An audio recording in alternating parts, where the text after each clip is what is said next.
what hardware unit would you suggest for processing multiple different sources? Now, the thing with this is the guy's asking about drums. You know, he wants something that he can process each stem with drums, synths, basses, vocals, and process everything.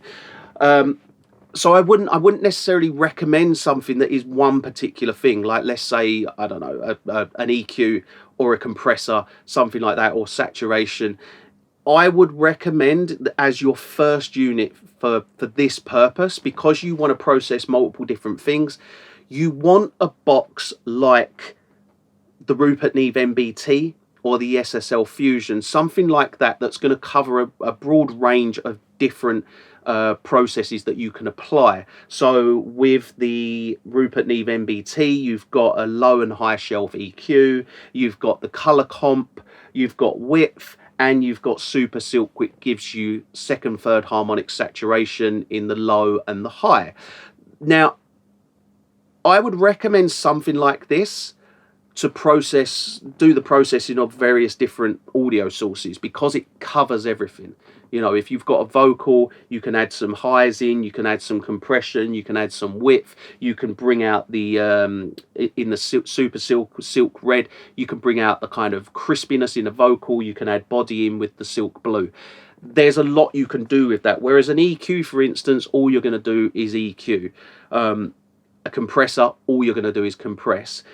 Something like the MBT is going to cover everything, even the SSL Fusion. You've got the vintage drives, gives you a little bit of saturation. The EQ, the violet EQ, high and low shelf, very similar to the MBT.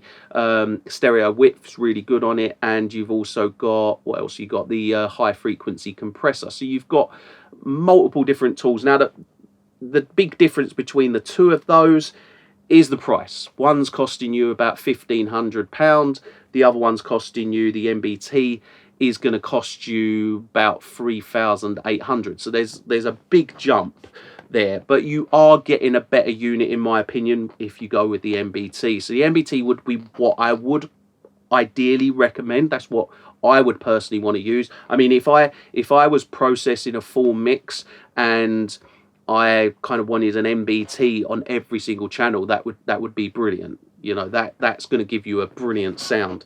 The noise floor on this is very low as well, whereas if you're going to use the SSL Fusion and you want to use the vintage drive, the noise floor is massive, so much so that you can't really use it in mastering.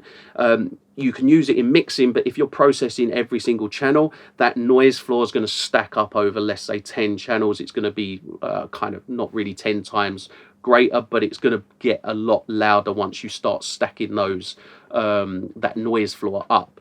So yeah, I would recommend the MBT just because it covers a lot of bases. You've got the EQ, compression, you've got width, and then you've got saturation. You've even as well got high pass filter on there as well.